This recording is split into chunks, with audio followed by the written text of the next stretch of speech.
Bem-vindos a mais um Podcap, o podcast da CapTable, a maior plataforma de investimentos em startups do Brasil. Hoje eu tenho a honra aqui de estar com a Carol, mas eu vou deixar que ela se apresente, né? Traga aí na voz dela a sua apresentação. Muito prazer, obrigada pelo convite, agradeço aí a CapTable por ter aberto essa oportunidade para estar aqui com vocês hoje. Eu sou Carol Healy, sou presidente da FEA Angels. A FEA Angels é uma rede de investidor anjo que conecta os investidores com grandes oportunidades de investimento em startups, e hoje a gente tem mais de 400 associados, sendo aí uma rede bastante ativa, acho que até mesmo um dos investidores mais ativos em número de rodadas de investimento em startups nos últimos 12 meses. Fico bastante feliz de estar aqui com vocês hoje. Além de representar a FEA Angels, eu também sou Business Development para startups na AWS, Amazon Web Services, e lá a gente tem a missão de ajudar o desenvolvimento das startups para que elas possam, é claro, ser negócios promissores e fazer aí sua jornada com muito sucesso. Boa, muito legal. Então já vou começar explorando esses fatos, assim. Começando pela AWS. Por que a AWS tem esse interesse em ter uma área exclusiva para atendimento às startups? A AWS, ela acaba se focando em startups, entendendo que são negócios que têm altíssimo potencial de crescimento, né? Então, negócios digitais escaláveis acabam tendo um retorno muito bom quando você apoia eles desde o princípio. A gente entende que para nós é interessante iniciar com essas startups, está desde o começo, porque elas provavelmente vão ter aí a sua escalabilidade feita dentro da nuvem AWS e se tornar negócios que a gente chama de Digital Native Business, exatamente os negócios que hoje são enormes, como você vê, tem iFood, tem Rappi, tem Airbnb, são grandes negócios que nasceram pequenos como startups que conseguiram ganhar uma grande base de clientes e se tornar aí propostas de valor e negócios de sucesso. Boa. E agora trazendo a FEA Angels, né? Por que nasceu esse grupo? Qual é a ideia de reunir pessoas em torno desse investimento em startups? Muito bem. A FEA Angels, ela foi fundada por ex-alunos da FEA. Hoje a gente é uma rede muito aberta, né? Então a gente recebe investidores de diferentes backgrounds, pessoas que estejam interessadas no investimento anjo, porque para nós o que a gente quer é realmente expandir o acesso ao investimento em startups, né? A gente entende que é um mercado que ainda precisa bastante da formação dos investidores, que eles tenham acesso ao conteúdo a respeito das startups, acesso também a quais são as melhores oportunidades de investimento das startups que estão com captação, com rodadas abertas, para que eles possam começar a investir neste modelo. O que a gente viu é que, ao longo dos últimos anos, muitos investidores vêm se interessando cada vez mais por ativos de risco, né? A gente viu que, de fato, a bolsa cresceu muito e os investidores eles buscaram diversificar os seus investimentos. O investimento anjo aqui no Brasil ele ainda é infinitamente menor do que mercados maduros como os Estados Unidos, né? A gente ainda pode crescer muito, mas isso não é só no investimento anjo. Quando você olha o mercado de tecnologia total e o potencial de impacto no PIB, não só do Brasil, mas de toda a América Latina, o gap ainda é muito grande comparado a mercados maduros. E isso nos mostra a tendência de crescimento da tecnologia e a gente acredita que os investidores vão acompanhar essa tendência de investimento, tá? No último ano, a Anjos do Brasil fez um estudo que mostrou que nas principais redes de investimento anjo que estão conectadas, são 23 redes de investimento, teve um crescimento de 27% do número de investidores anjo. Então, isso para nós demonstra que, de fato, é um assunto que tem chamado interesse e que os investidores eles querem se conectar com outros para conseguir fazer esse tipo de troca de experiência, troca de informação.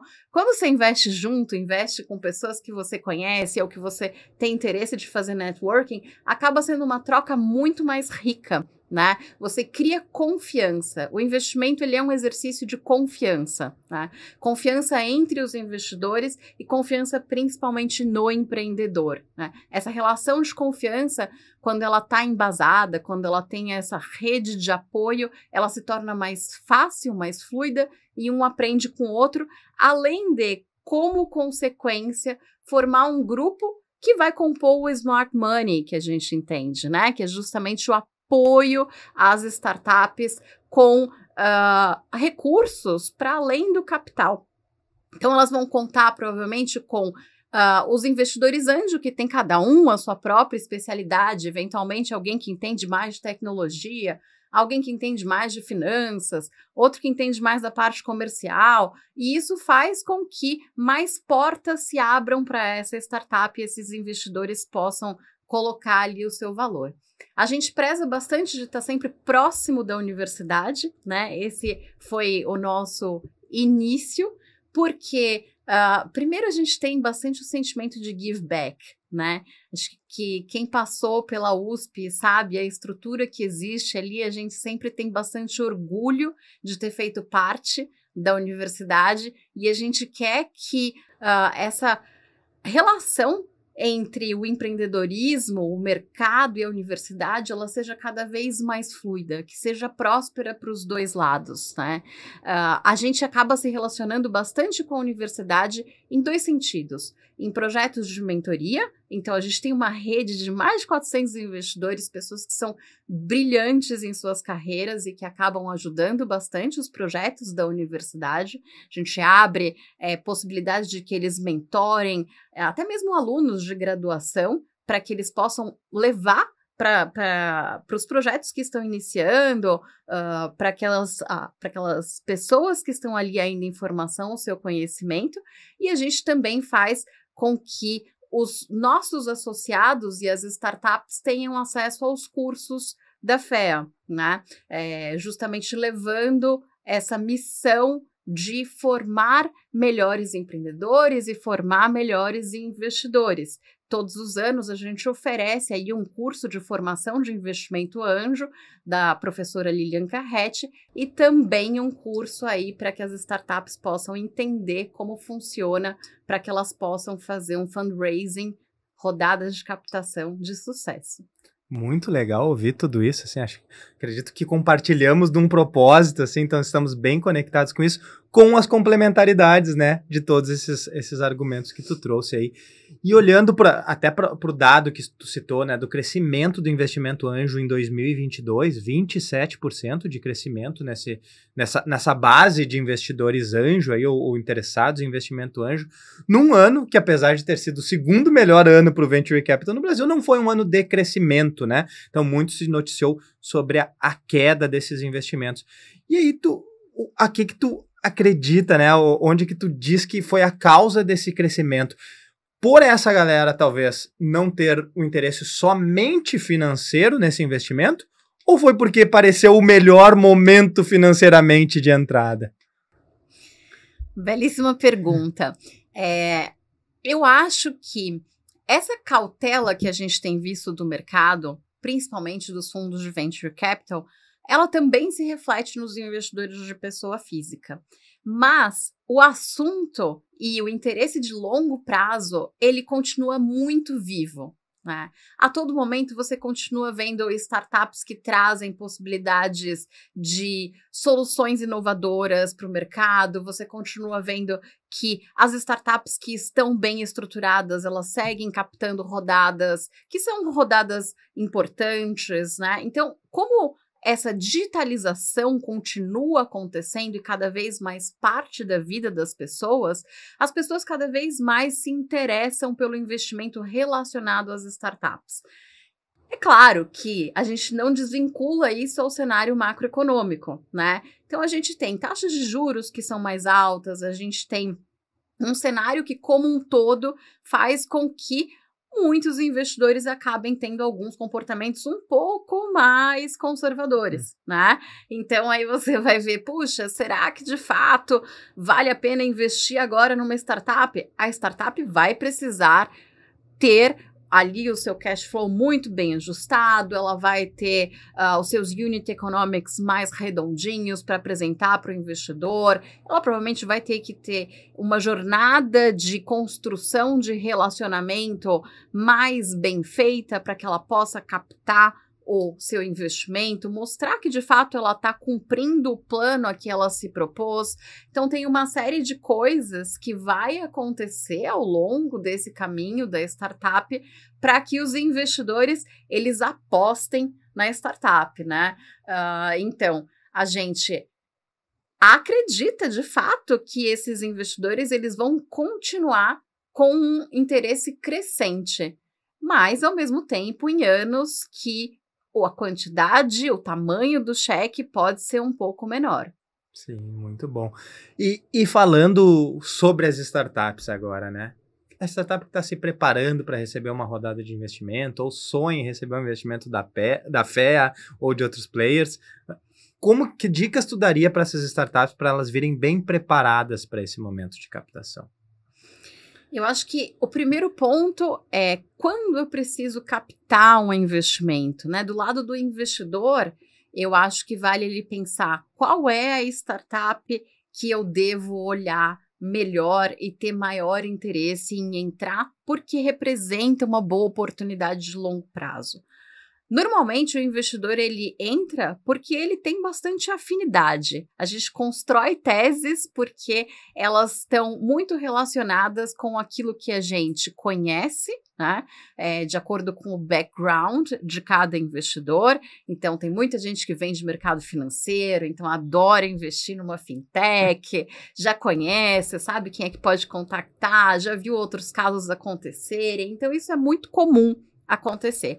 Então, em primeiro lugar, se você é uma startup ou empreendedor, quais são aqueles grupos de investidores que têm uma tese que vai de encontro àquilo que você está construindo, né? Existem teses que elas são mais focadas em níveis de maturidade, e existem teses que são mais específicas de acordo com o vertical de cada startup. Ou seja, se você é uma fintech, se você é uma retail, existem alguns investidores que são especializados até mesmo em IoT.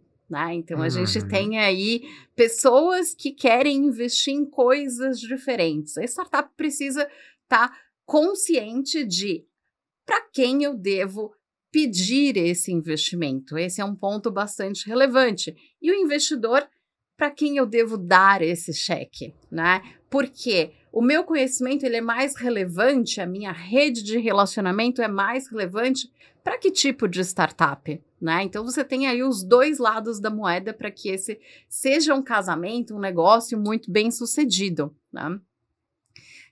Bom, a startup que está se preparando para fazer, é importante que além dela olhar a tese do investidor, ela esteja bem preparada, saiba qual que é o momento da sua captação, porque eu recebo muitos e muitos pedidos de startups ou empreendedores que me falam, eu tenho uma ótima ideia, eu fiz aqui um pequeno protótipo e eu gostaria da sua análise. A gente valoriza isso, ideias são valiosas, elas são o embrião de grandes negócios, mas o valor está em você fazer com que aquilo aconteça, né? Qual é a sua capacidade de realização daquele negócio? O quanto você consegue monetizar? O quanto de fato o mercado reconhece aquilo como uma proposta de valor relevante? Você consegue construir uma máquina de vendas que vai fazer com que teu negócio escale? A tua operação vai estar preparada para que você suporte esse crescimento? Todas essas perguntas são perguntas que o investidor vai fazer e muitas vezes trabalhar junto com o empreendedor ao longo da construção do negócio, né? Então, quando você for captar, pense, qual que é o meu estágio de maturidade? Eu estou ainda com um PowerPoint, com uma ideia que ainda não é um negócio, ou eu já tenho um produto mínimo viável, eu já tenho meus primeiros clientes, eu já consigo demonstrar que aquilo é uma ideia que tem aceitação no mercado, o Product Market Fit, que tem escalabilidade, que eu vou conseguir tracionar, que eu vou conseguir ter uma receita recorrente relevante. Nesse momento é que ele vai entrar numa rodada anjo. Então, quando ele percebe que ele tem capacidade de crescimento, que a solução já está ali redonda para que o mercado aceite de forma escalável, aí é o momento dele conseguir o seu primeiro cheque, né? É claro que vai contar com ajudas e com ajustes, com pivotagem ao longo do caminho, mas no final das contas ele precisa ter esse embasamento para conseguir o seu primeiro cheque. A gente olha muitas coisas na hora de avaliar uma startup, né? E aí são outras lições de casa que o empreendedor deve fazer e que o investidor deve estar bastante atento.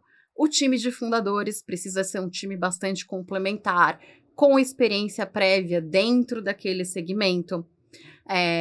É importante também que a startup ela conheça muito bem os seus números, tenha um plano de crescimento muito bem fundamentado, que essa solução ela responda a um problema ali, a uma questão que seja relevante ao mercado, que seja um grande mercado, né, a ser atendido para que esse potencial de escala seja um grande potencial. Então, a gente vai sempre olhar ali diferentes pontos dentro do deck e vai olhar com muito mais cuidado todo o fluxo de caixa, todos os números apresentados, para ter certeza onde a gente está entrando.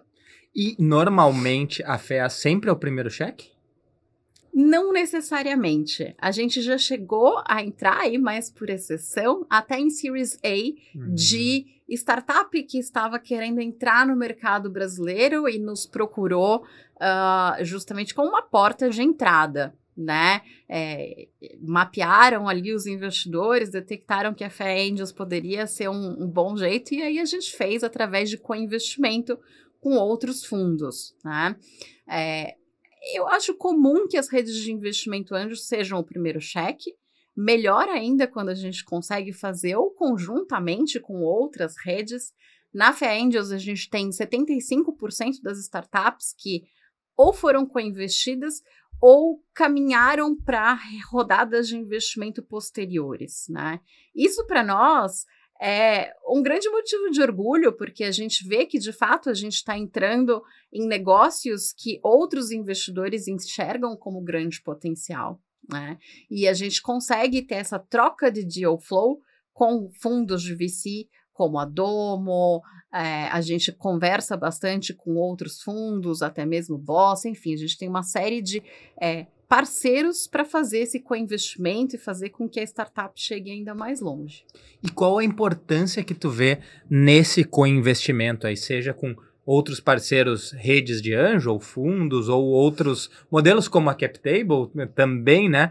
Qual a importância de ter uma estratégia, de repente, de braços diferentes atuando em torno da startup? Porque quando a gente pega, talvez, o mercado tradicional, normalmente é aquele jogo de se eu achei que é bom, eu quero tudo para mim, né? E no VC é diferente, né? Então, como é que tu vê essa forma de investimento?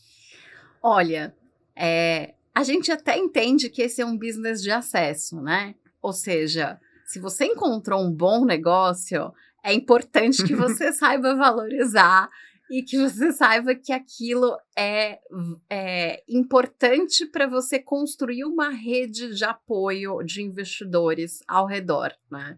Existe aí esse privilégio de encontrar boas startups. Sempre vai ser um privilégio encontrar bons fundadores e bons negócios para investir. Ainda assim, o nosso jogo é um jogo colaborativo. Então, para nós, quanto mais bons e qualificados investidores entrarem e a gente conseguir fazer com que a rodada de captação seja bem sucedida, que a startup consiga levantar os recursos necessários para que ela possa executar o seu plano e que ela chegue até a sua próxima rodada de captação e siga, assim, toda a sua jornada de fundraising, melhor. A gente está ali para apoiar a startup nos seus maiores sonhos, né? A gente está ali, anjo tem esse nome por algum sentido, né? Justamente a gente quer abrir portas, a gente quer facilitar esses caminhos. Como eu te falei, a gente tem 23 redes de anjos super conectadas, que está sempre trocando informações, que troca deal flow, que avisa uma para outra quando que são os seus principais eventos ao longo do ano, fala quais foram as startups investidas, porque para nós, isso faz com que a visibilidade de negócios nascentes cresça, né? Assim como a CapTable, a gente entende que colaborar com negócios que estão levando o investimento e esse investimento inicial para um número ainda maior de investidores vai ser positivo para o ecossistema como um todo. A gente hoje tem aqui no Brasil poucos milhares de investidores e a gente quer ter centenas de milhares de investidores como a gente vê lá fora, né? Quem sabe um dia a gente chegue aí à marca dos milhões de investidores. Então a gente tem que trabalhar junto pela formação desse mercado e por impulsionar essas startups cada vez mais para frente. Legal, acreditamos muito nisso e vemos esse potencial também, por isso que estamos nesse mercado, né? E tu trouxe que a rede de investidores ou de co-investidores, mas a própria FEA Angels está aberta a receber pessoas de outros lugares do Brasil, não somente aqueles, né, que estiveram ali dentro da FEA. E para as startups, também a FEA analisa startups do Brasil inteiro ou tem uma prioridade por negócios que estejam ali localizados em São Paulo? De forma nenhuma. A gente tem investidores no Brasil, fora do Brasil. A gente tem startups, como eu falei, até mesmo de fora, vindo para o Brasil, colocar sua operação aqui e em todo o Brasil. A gente tem, acho que como ecossistema, o desafio de conseguir cada vez mais investir em startups fora do eixo tradicional, que caminha bastante ali no Sudeste, bastante focado em São Paulo, tem muita coisa no Sul também.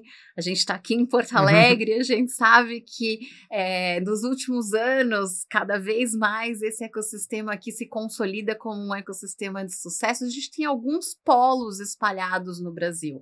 Florianópolis é um, Minas tem outro, mas ainda assim, cada vez... Bom, esse ano, nos últimos tempos, eu tenho ouvido bastante de iniciativas no Nordeste, pessoas que estão apoiando também iniciativas na Amazônia, então fundos que estão olhando especificamente para o norte do país. A gente vê essas iniciativas de regionalização e é um desafio para nós conseguir buscar startups promissoras dentro desses outros polos. Então, se você que está aí ouvindo conhecer startups que estejam no norte, no nordeste ou no sul do país, a gente está mais do que aberto a receber esses empreendedores. Boa, muito bom. Esse também é um papel que a CapTable também tenta trazer. Hoje temos investidores em mais de 800 cidades do Brasil. Não tem um estado no Brasil que tenha menos de 10 investidores da CapTable, então dá para fazer um clube de investidores em cada um desses estados. Acho que é muito importante que a gente consiga levar isso fora dos grandes centros também, né? Tanto seja investidores quanto empreendedores que estão fazendo coisas fantásticas aí ao longo do Brasil e muitas vezes não tem o networking ali do centro do país, né? Mas que hoje conseguem ter acesso de diversas maneiras aí, tanto a FEA quanto a CapTable, quanto todas as redes de investidores do Brasil. Então, falando assim dos desafios de uma iniciativa como ecossistema, né? A gente às vezes vê iniciativas que são negócios, que as coisas acontecem, mas um ecossistema demanda um pouco mais, tanto de frequência quanto de players envolvidos nisso, né? Hoje, quais são os principais desafios que tu vê e o que tu acredita que a gente já avançou nesses últimos anos? Então, vou começar pelo final da sua pergunta.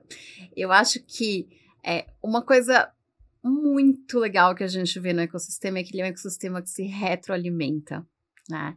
Então, empreendedores que fazem a sua saída, que tem ali sua startup que ela é vendida, fazem um M&A, eles muitas vezes vão voltar para esse mesmo ecossistema.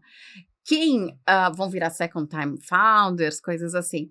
Quem trabalha numa startup muitas vezes pega um amor tão grande por construir um negócio que ele vai querer buscar outras startups. E gente que está fora, né, do ecossistema olha para as startups como um potencial de crescimento, como é que eu posso ajudar desde o início o negócio e crescer junto com ele. O empreendedorismo cada vez é um assunto mais falado dentro das universidades também. Lá fora já é, se você olha, a gente tem grandes polos de conhecimento, Harvard, MIT, que de fato fazem com que esse empreendedorismo aconteça desde a universidade. Aqui existe menos, mas existem pesquisas que mostram que os alunos já têm saído ali da universidade querendo empreender. Então, quando você olha todo esse ecossistema, ele é super vibrante, né?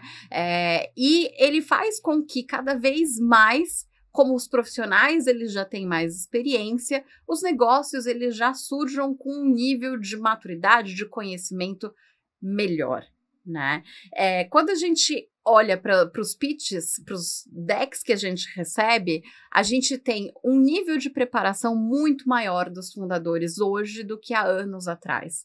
Cada vez mais existe essa preparação acontecendo, esse conhecimento prévio sendo passado, ou mesmo os investidores que começam a entrar em diferentes rodadas, eles já têm ali mais jogo de cintura, já sabem o que eles podem pedir para um empreendedor, porque o investidor mal preparado, ele também acaba não sendo um bom negócio para o empreendedor, né? Ele vai pedir coisas demais, ele vai tomar o tempo do empreendedor, vai fazer um contrato que não é um contrato nem bom para ele, nem bom para o empreendedor, e a gente quer exatamente o oposto. A gente quer os melhores contratos, a gente quer investidores que colaborem com a startup, que consigam fazer essa ponte com possíveis parceiros, com possíveis clientes, que tragam o capital a favor da startup, né? Então, quando a gente vê que esse ecossistema ele está cada vez mais se tornando um ecossistema maduro, isso se reflete também no surgimento de novas organizações.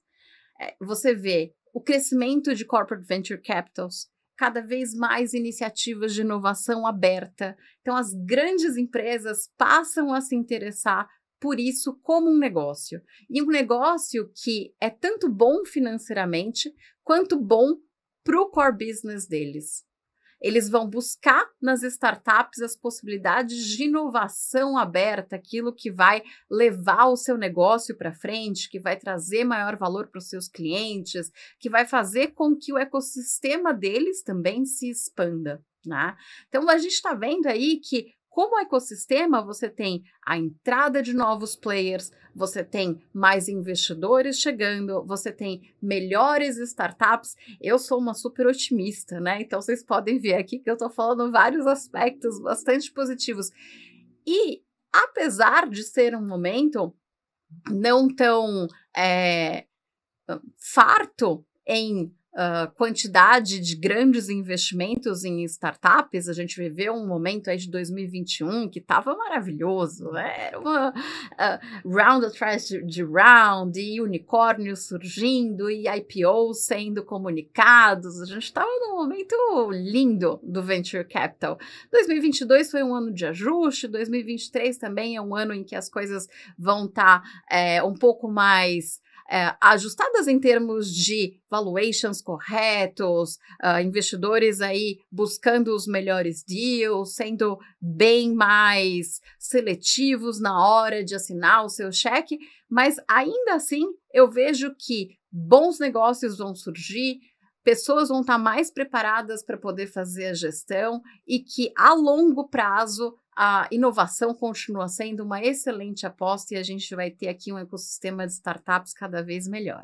Boa, muito legal. Acho que já trouxe várias tendências aí, né, para a gente olhar para frente, e uma delas que tu trouxe foi dos corporates. Como que tu vê esse valor para as empresas, né? Porque da rede da FEA Angels ou de outras redes, normalmente são executivos, empreendedores que participam disso, mas como pessoa física, né? Claro, trazendo algum desses conhecimentos para dentro da sua operação, mas normalmente estão ali vestindo o crachá ou sem o crachá, né? Estão ali como pessoa física. Como que tu vê esse valor trazendo como PJ, como empresas participando desse ecossistema, ainda mais com investimento, né, ou iniciativas de Open Innovation e tal, acho que isso já tem uma abertura um pouco maior, mas na parte do investimento, acho que isso ainda está crescendo, mas ainda muito menor do que poderia ser, né? Com certeza.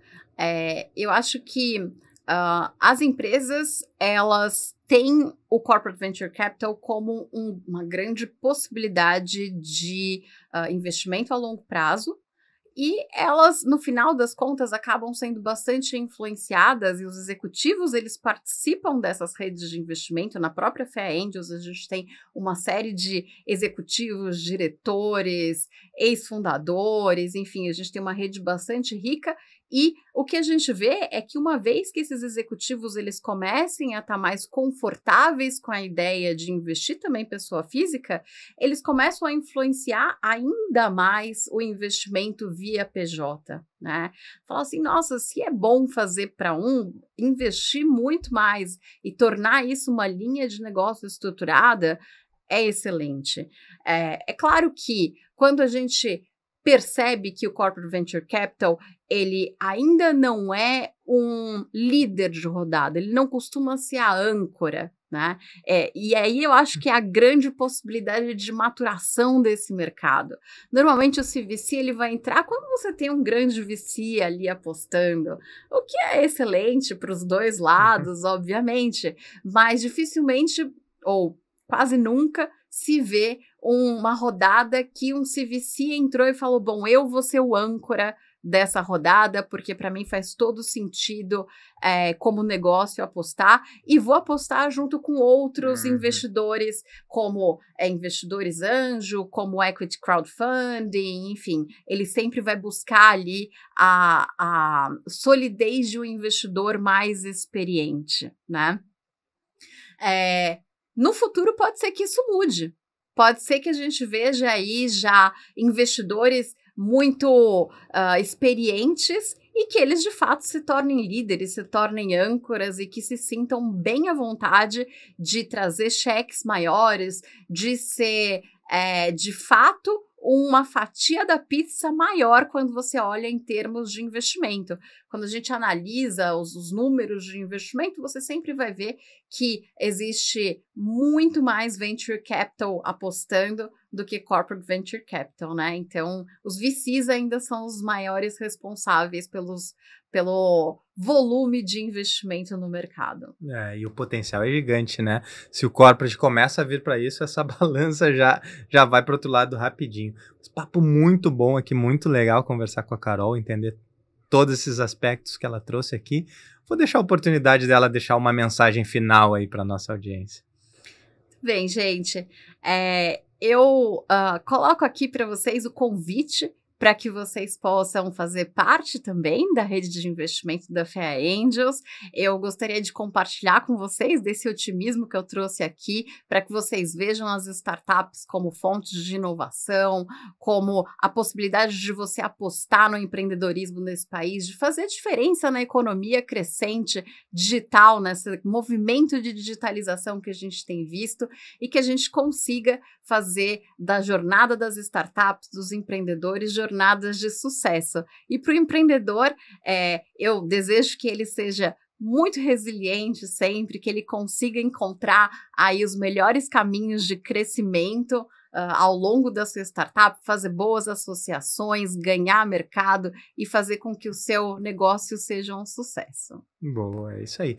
Muito obrigado, Carol. Também gostaria de estender os agradecimentos à Juliana, que faz toda a produção do nosso podcast, também a Isabela, que está aqui acompanhando em primeira mão todos esses episódios, com certeza a pessoa mais atualizada do Venture Capital nesse momento aqui no país, e também a toda a nossa audiência que nos acompanhou até aqui. Teremos mais outros episódios, nos acompanhem nas nossas redes aí, que estaremos trazendo tanto os episódios quanto os cortes, os melhores momentos dessas conversas. Muito obrigado e até a próxima.